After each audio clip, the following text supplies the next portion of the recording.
Jesus follows you everywhere.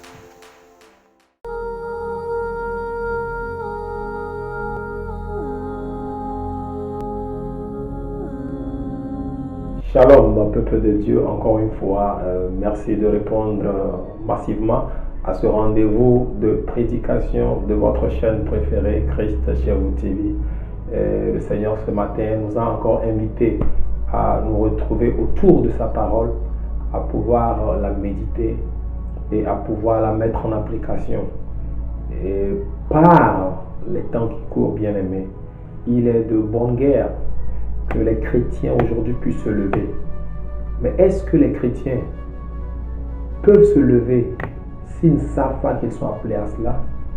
Qu'est-ce qui peut faire de nous des personnes qui vont mettre la différence pendant que le monde est en pleine ébullition? Qu'est-ce qui peut faire? Qu'est-ce qui peut nous permettre? Quels sont les fondamentaux qui peuvent nous permettre? Quelles sont les bases sur lesquelles nous pouvons nous appuyer pour prétendre faire quelque chose, pour apporter une solution, un changement? La Bible dit que toute la création attend la manifestation des fils de Dieu. Mais malheureusement, beaucoup de fils de Dieu ne savent même pas que ce message-là nous est adressé et que Dieu attend que nous nous manifestions. Alors, pour que nous puissions nous manifester, l'une des raisons ou bien l'un des piliers fondamentaux qui pourra nous permettre, c'est de savoir en fait qui est-ce que nous sommes. Qui es-tu, chrétien? Qui es-tu? Alors rapidement, nous allons entrer dans la parole de Dieu et nous allons voir quelque chose dans le livre de Matthieu, chapitre 16, du verset 13 à 17. Matthieu chapitre 16, à partir du verset 13. Jésus étant arrivé dans le territoire de Césarée de Philippe, demanda à ses disciples: Qui dit-on que je suis, moi, le Fils de l'homme? Ils répondirent: Les uns disent que tu es Jean-Baptiste, les autres Élie, les autres Jérémie ou l'un des prophètes. Et vous, leur dit-il, qui dites-vous que je suis? Simon-Pierre répondit: Tu es le Christ, le Fils du Dieu vivant. Jésus reprenant la parole lui dit: Tu es heureux, Simon, fils de Jonas, car ce ne sont pas la chair et le sang qui t'ont révélé cela, mais c'est mon Père qui est dans les cieux. Maintenant, je vais aller au verset 18. Et moi, je te dis que tu es Pierre, et que sur cette pierre, je bâtirai mon église, et que les portes du séjour des morts ne prévaudront point contre elle. Je te donnerai les clés du royaume des cieux. Ce que tu liras sur la terre sera lié dans les cieux, et ce que tu délieras sur la terre sera délié dans les cieux. Amen. Alléluia. Bien-aimés dans le Seigneur, à cause du temps, il y a certains versets que nous n'allons pas lire, mais nous allons juste les survoler. Nous allons juste essayer de lire une partie. Et je vais vous demander de lire la suite à la maison. Ok? Et à part Matthieu 16 que nous venons de lire, je donne aussi Luc chapitre 4 du verset 3 à 12 et Jean chapitre 1 verset 6 à 7. Nous allons lire Jean 1 verset 6 à 7. Verset 6. Il y eut un homme envoyé de Dieu, son nom était Jean. Il vint pour servir de témoin, pour un témoignage à la lumière, afin que tous crussent par lui. Amen. Alléluia. Alors, pourquoi en tant que chrétiens, nous devons savoir qui nous sommes? Pourquoi est-ce que nous devons apprendre à savoir qui nous sommes réellement? La première raison pour laquelle nous devons savoir qui nous sommes, c'est que tout homme qui vient sur la terre vient avec un but. Alléluia. Quand nous venons sur la terre, nous venons avec un but. Dieu ne nous crée pas parce que Dieu veut juste créer des hommes. En créant les hommes, Dieu a un but. Et dans Jérémie 1,5, il va dire à Jérémie quoi? Avant que tu ne fusses conçu dans le sein de ta maman, je t'ai connu. Waouh! Dieu l'avait déjà connu. Et Dieu l'avait établi prophète des nations. Alors, avant que Jérémie ne soit le porte-chair, avant que l'esprit de Jérémie ne puisse porter chair et vivre ici sur la terre des hommes, Jérémie avait été connu par Dieu. Dieu connaissait Jérémie. Dans le plan de Dieu, il voulait envoyer quelqu'un qui serait un prophète des nations. Et Dieu avait pensé à Jérémie. Donc dans le mental, dans le cerveau, dans le plan de Dieu, Jérémie avait déjà été connu par Dieu. Alléluia. Et donc cela va également de tous les hommes. Chaque homme qui a paru sur cette terre ou bien qui vit actuellement sur cette terre n'est pas venu sous l'effet du hasard. Même si nos parents pensent que ce n'était pas prévu, des grossesses, permettez-moi que je peux dire entre guillemets, non désirées, Dieu lui t'a désiré et Dieu a voulu que tu viennes. Et donc tu ne viens pas en ce monde parce que tes parents ont voulu que tu viennes, mais tu viens parce que Dieu avait un plan pour toi. Alléluia. Et donc si vous êtes sur la terre, vous devez comprendre que Dieu a un plan pour vous. Amen. Alors, pourquoi est-ce que je suis sur terre? Ou bien pourquoi est-ce que je dois savoir qui je suis? Voilà. Je dois savoir qui je suis parce que en sachant qui je suis, cela me permet de prendre conscience de mes droits et de mes devoirs. Alléluia. Yes.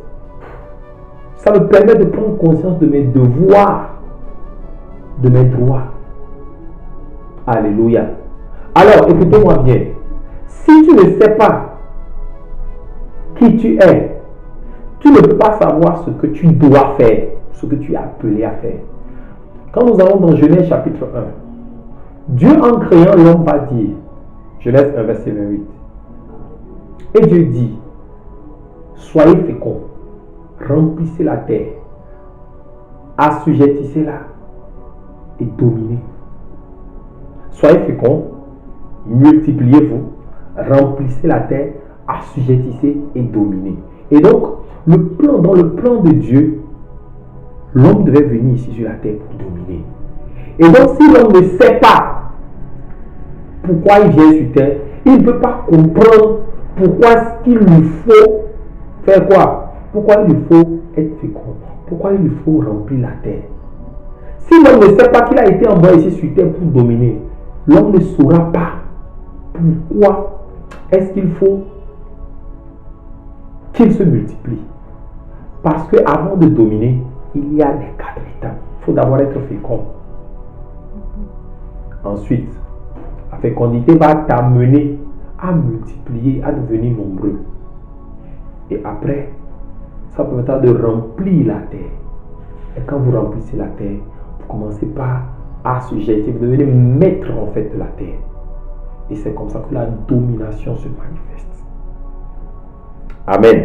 Et donc quand vous prenez conscience de ce que vous devriez faire et de ce que vous avez comme droit, cela vous permet facilement d'évoluer, de manifester Dieu. Amen. Alors, la troisième raison, pourquoi est-ce que je dois savoir qui je suis? Alléluia. Tu dois savoir qui tu es. Yes. Parce que savoir qui tu es te confère l'autorité d'agir. Alléluia. J'ai souvent l'habitude de donner l'exemple d'un policier. Un policier qui sait qui il est, sait ce qu'il doit faire. Et il sait qu'il est recouvert d'une autorité. Par exemple, quand nous voyageons, bien quand nous sommes en ville, nous nous déplaçons à vélo, à moto, à voiture. Tu peux être pressé, tu regardes ton heure, tu es pressé. Tu te dis, il faut que j'arrive dans 15 minutes. Mais tu arrives quelque part où un agent en tenue lève la main, tu es obligé de t'arrêter. Tu ne peux pas passer où tu... Pourquoi? Parce que tu sais qu'il a l'autorité de t'arrêter. Et lui, quand il lève la main, c'est un signe d'autorité. Parce que l'autorité lui confère le pouvoir. Mais qu'est-ce qui lui confère cette autorité? C'est celui qu'il est. C'est pourquoi tu peux avoir un simple homme ou un homme quelconque aller lever la main, les gens vont s'arrêter. Mais quand un policier va le faire, les gens vont s'arrêter. Simplement parce que le policier est investi d'une autorité par l'État, par le gouvernement, par la nation. Il a reçu un mandat. Donc, si tu sais qui tu es ici sur la terre, cela va te conférer le mandat d'agir en tant que celui que tu es. Amen. Donc celui qui sait qu'il est a le mandat d'agir. Jésus-Christ est venu ici sur la terre comme libérateur. Il est venu ici sur la terre pour sauver le monde du péché. Et donc, comme il savait ce qu'il avait à faire, il savait qui il était, cela l'a permis de savoir quoi faire. Et il agissait avec autorité.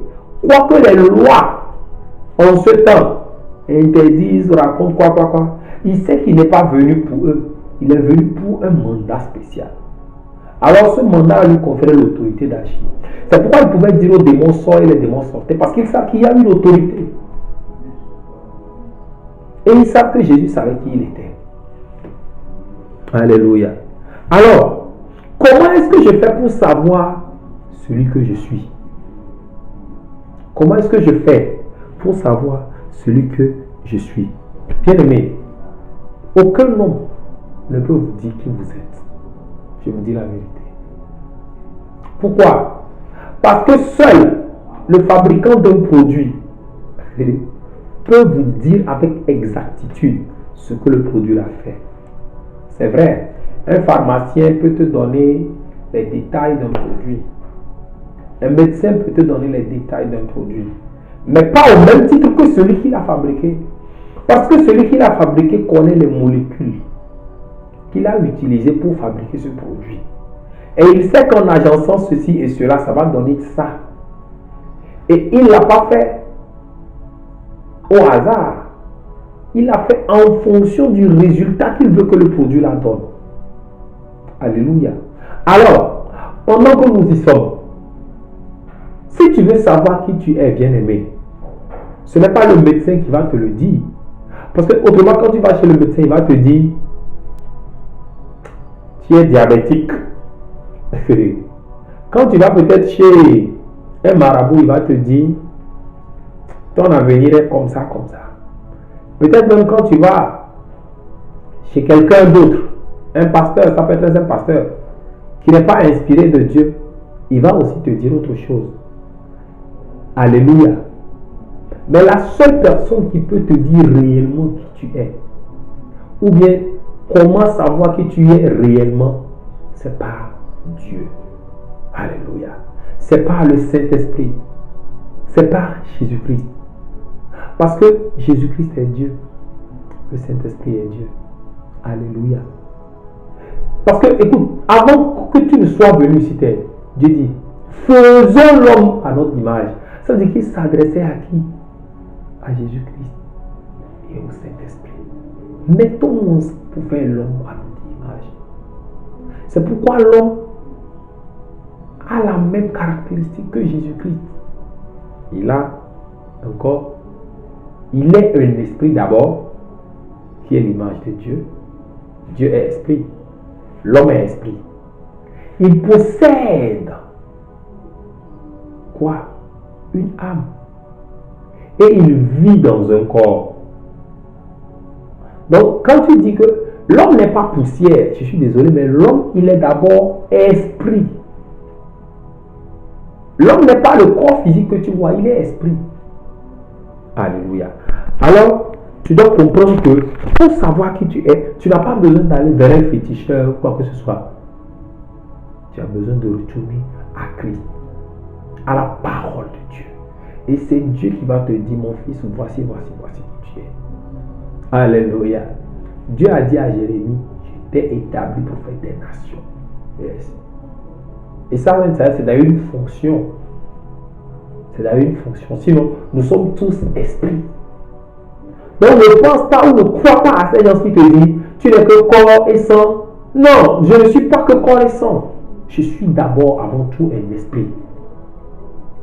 Et c'est pourquoi quand l'esprit te quitte, tu deviens quoi? Un mort spirituel. Quoique vivant, le corps peut vivre. Mais lorsque l'esprit te quitte, tu es un mort vivant. Lorsque l'Esprit de Dieu te quitte, tu es un mort vivant. Alléluia. L'homme a un esprit. L'homme est un esprit. Il a une âme et il habite dans un corps. L'animal n'est pas un esprit. L'animal est une âme et il a un corps. C'est là la différence. Donc la différence entre l'homme et l'animal, c'est l'esprit qui habite en l'homme. L'esprit qui est en l'homme. L'esprit qui est l'homme. Et c'est cet esprit qui fait l'homme. Donc c'est pourquoi tu ne dois pas vivre comme des animaux, parce que les animaux n'ont pas l'esprit, mais toi tu as l'esprit. Alléluia. Alors, seul Dieu peut nous donner la révélation de qui nous sommes, les gars. Yes. Alors, qui suis-je? Qui suis-je? Là, rapidement, nous allons dans Jean chapitre 1. J'ai déjà lu le verset là, mais peut-être on va le reprendre. Jean 1, verset 6 à 7. Verset 6, il dit quoi? Il y eut un homme envoyé de Dieu. Waouh. Son nom était Jean. Il vint pour servir de témoin, pour un témoignage à la lumière, afin que tous crussent par lui. Qui suis-je? Jésus a demandé à ses disciples, qui suis-je? Certains ont dit que tu es Élie, tu es Jean-Baptiste, tu es ci, tu es ça. Et vous, qui dites-vous que je suis? Pierre dit, tu es le Messie, loin de Dieu. Oh, alléluia. Alors, toi, homme, qui es-tu? De la même manière que Jésus a été envoyé, toi aussi, tu es un envoyé de Dieu.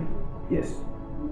Avant que je ne te dise que tu es une nouvelle créature ou que tu es quoi que ce soit, tu es d'abord un envoyé de Dieu sur terre. Tu es un ambassadeur de Dieu. Tu es un missionnaire de Dieu. Tout homme est un envoyé de Dieu. Je dis bien, tout homme est un envoyé de Dieu. Si Dieu n'a pas permis que tu viennes ici sur terre, tu ne pourras jamais venir. Et donc, avant toute chose, tu es un envoyé de Dieu. Yes. Puisque c'est Dieu qui met l'esprit en toi. Donc, tu es un envoyé de Dieu. Alléluia. Deuxième chose.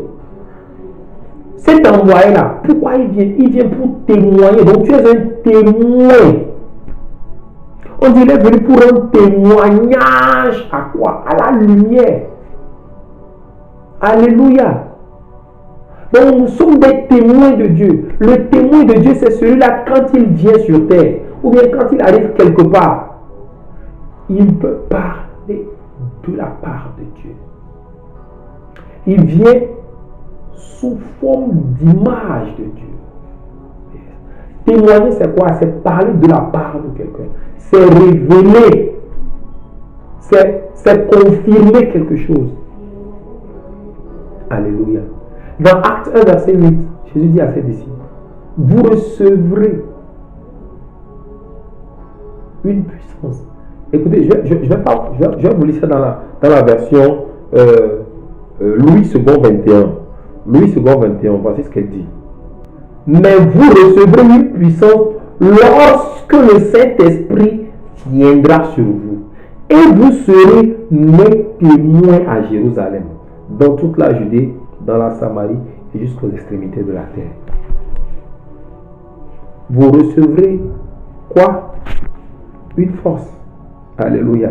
Lorsque le Saint-Esprit viendra sur vous. Dans Louis II, il dit quoi? Vous recevrez une puissance. Le Saint-Esprit, et les gens pensent que c'est le Saint-Esprit qui est cette puissance. Non, non, non. Le Saint-Esprit apporte cette puissance. Le Saint-Esprit n'est pas la puissance. Il apporte la puissance. C'était juste cette petite parenthèse que je voulais ouvrir. Mais quand nous continuons, pourquoi est-ce que le Saint-Esprit doit venir? Pour que tu sois un témoin. Donc Jésus veut que ses disciples deviennent des témoins. Ou bien Jésus veut que tu sois son témoin. C'est vrai, il a demandé à Simon. Simon, fils de Jonas, dans Jean, il dit, m'aimes-tu? Premièrement, Jean dit, oui, je t'aime. Il dit, paie mes brebis. Deuxièmement, Simon, fils de Jonas, m'aimes-tu plus que le même ceux-là? Il dit oui. Troisième fois, il pose encore la question. Simon, fils de Jonas, m'aimes-tu? À un moment, Simon va se dire, mais c'est comme si le gars n'a pas confiance en moi. Il sait que je l'aime. Il dit, Seigneur, tu sais tout de moi. Tu sais que je t'aime. Jésus va lui dire, alors, paie mes brebis. Écoutez-moi bien. Ce n'était pas un travail de pâturage que Dieu voulait donner à Simon, mais un travail de témoignage. Paie mes brebis. C'est ta manière de rendre témoignage de moi. En paissant le troupeau de Dieu, l'homme ou bien le chrétien est en train de rendre témoignage. Pendant que je parle de Jésus, pendant que je te dis ce qu'il a été, pendant que je te dis ce qu'il a fait, je te rends témoignage. Ça veut dire que je te rapporte un fait que toi tu ne connaissais pas, ou une révélation que j'ai eue que toi tu n'as pas eue. Et c'est ça qu'on appelle témoignage. Alléluia. Je viens te décrire ce qui s'est passé réellement.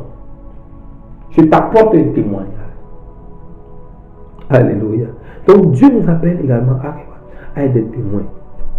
Et comment Dieu le fait? Que nous soyons des témoins. En nous dotant du Saint-Esprit, comme ce que vous avez vu dans Acte 1, 28. Dieu nous donne la capacité spirituelle d'être témoin. Deuxième chose, comment est-ce que nous pouvons être des témoins de Dieu? Par notre vie quotidienne. Les fruits que nous portons, la nouveauté de vie que nous avons. Dans 2 Corinthiens 5, 17, il dit quoi? Si vous êtes en Christ, vous êtes une nouvelle créature. Les choses anciennes sont passées, toutes choses sont devenues nouvelles. Donc tout ce qu'il y a d'ancien en toi est passé. Tu deviens une nouvelle créature. Donc un chrétien est une nouvelle créature. Et cette créature, c'est l'image de Christ, pas l'image d'Adam. Au départ, tu étais l'image d'Adam. Mais quand tu rentres en relation avec Christ, quand tu deviens cette nouvelle créature, et quand tu choisis de suivre Christ, quand tu le reçois dans ta vie comme ton Seigneur et ton Sauveur, tu commences par le ressembler. Et c'est comme ça que tu manifestes l'image de Christ. Et ceux-là qui ont été appelés pour la première fois chrétiens à Antioche, les disciples de Jésus qui avaient été appelés, c'est parce qu'on a vu en eux la vie de Jésus. Ils ne parlaient pas que de Jésus, mais ils vivaient également comme Jésus. Et en vivant également comme Jésus, en changeant notre vie, nous sommes quoi? Nous sommes appelés des témoins. Et en troisième position, en racontant ce que le Seigneur nous a fait, nous devenons témoins. Alléluia. Écoute-moi bien aimé. Quand je retourne dans Jean chapitre 1 verset 6 à 7, là il dit que cet homme qui a apparu, qui est Jean, est venu pour un témoignage de la lumière. Toi et moi, nous sommes appelés à un témoignage de Christ, de la lumière, de ce sauveur qu'il est. Parce que à l'heure où nous sommes, le monde a plus besoin de lui comme Seigneur et Sauveur. Nous avons plus besoin de Jésus-Christ comme Seigneur. Beaucoup de chrétiens ont choisi Jésus comme Sauveur, mais ils ne l'ont pas encore accepté comme Seigneur. Même si dans notre confession de foi, nous disons Seigneur, je te reçois comme Seigneur Sauveur, le Seigneur Jésus-Christ n'est pas encore le Seigneur de beaucoup de personnes. Il est certes le Sauveur de beaucoup, parce que quand ils ont besoin de lui, quand ils travaillent des situations, ils crient à lui. Mais il ne règne pas encore dans leur vie. Pourquoi? Parce qu'ils n'ont pas encore ouvert cette porte-là de règne, de gloire de Dieu dans leur vie. C'est pourquoi nous croyons que Jésus est juste la cinquième rue de la carrosse. Non.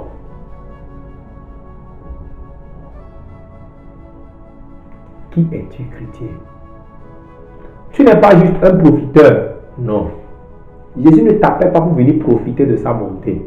Jésus t'appelle pour être son œil. Oh, alléluia.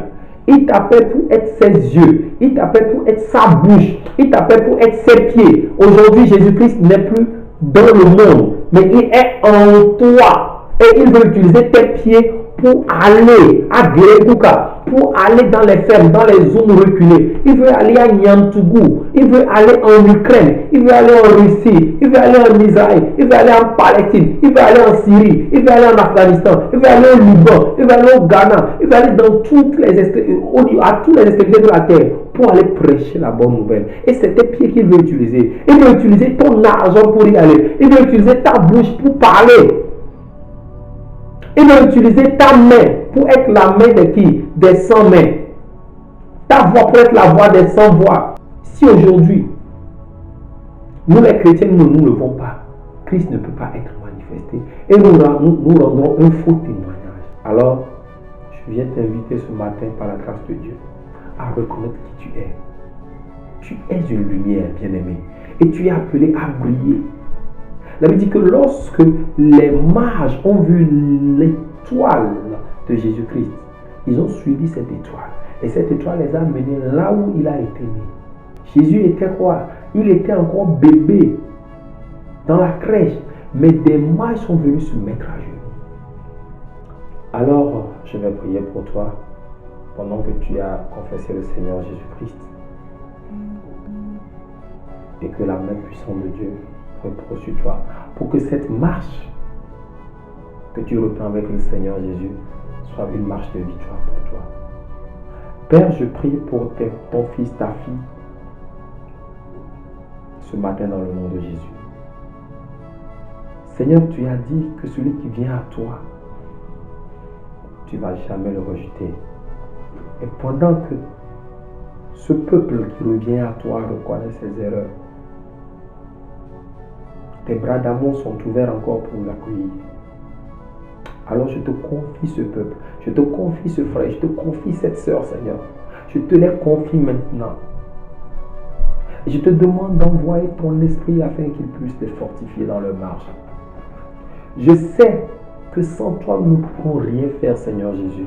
Alors, j'implore ta puissance. Je demande maintenant que l'esprit de vie, l'esprit du Saint-Esprit, que la puissance du Saint-Esprit, le zèle qui a rempli Paul, celui-là qui était même le détracteur de l'Église, celui-là même qui persécutait l'Église, ce zèle, quand ce zèle l'a rencontré, quand le Saint-Esprit l'a rencontré, quand Jésus l'a rencontré sur la route de Damas, cette personne, Seigneur, a été transformée en une autre personne. Je prie maintenant que cette transformation qui a eu raison sur la vie de Paul, cette rencontre avec Jésus-Christ sur la route de Damas, qui a eu raison de la vie de Paul et qui a amené Paul à être le témoin que tu voulais, Seigneur, que ce changement, Seigneur, puisse se manifester dans la vie de ces personnes-là.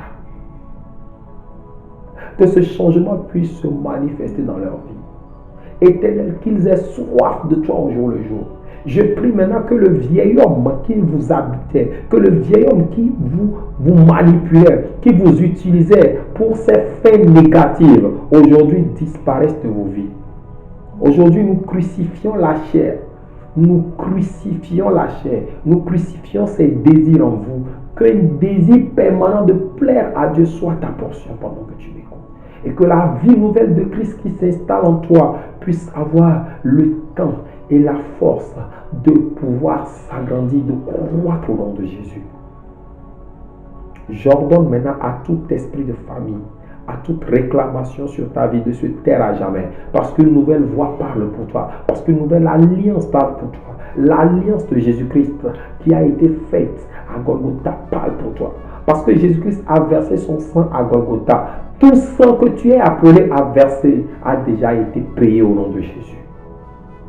Je prie pour toi. Qu'à travers toi, ta maison soit bénie. Qu'à travers toi, ton foyer soit restauré. Qu'à travers toi, ta descendance soit restaurée. Qu'à travers toi, des nations reviennent à Christ. Le modèle que tu as appelé à être, que ce modèle puisse se manifester. Et comme Paul qui disait à son fils Timothée, il dit quoi?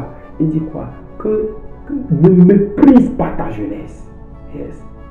Pour vous qui méprisez votre jeunesse, que le Saint-Esprit vous donne la force de ne point mépriser votre jeunesse. Que le Saint-Esprit donne la force de ne pas mépriser. Ne te dis pas non, je suis jeune, je ne peux pas avancer. Ne te dis pas je viens de commencer la marche avec lui, je ne connais pas encore les choses profondes. Non! David a été jeune. Il a été roi très tôt. Il a été oint pour être roi très tôt. C'était le cas également de Daniel, de Joseph. Alors sache que toi aussi Dieu a besoin de toi. Et pendant que tu viens à lui ce matin, une nouvelle porte s'ouvre pour toi. Que des bénédictions te suivent et que l'humilité, le cœur de Dieu soit ton cœur. Saint-Esprit, merci pour ce que tu es en train de faire. Achève glorieusement ton œuvre dans la vie de ton fils et de ta fille. Et que ton nom soit glorifié. Amen. Alors, bien-aimés, que le Seigneur vous bénisse. Venez d'écouter la voix de votre humble serviteur, le frère Aristide Poyoti, de la maison de prière pour toutes les nations. Que le Seigneur vous fortifie. Je fais un coucou spécial à mon père spirituel, l'apôtre Germain Sagna, que je salue au passage. Et je salue tous les fils de la maison de prière pour toutes les nations, tous les pasteurs de la maison de prière pour toutes les nations. Je salue également tous ceux-là qui ont l'habitude de suivre la Christ chez vous TV de près ou de loin. Que le Seigneur vous fortifie. Il est temps que nous rangeons nos vies, que nous nous approchons plus de Jésus-Christ, parce que c'est le moment jamais. Que le Seigneur vous fortifie. Shalom. Et rendez-vous pour un prochain numéro de prédication. Bye bye.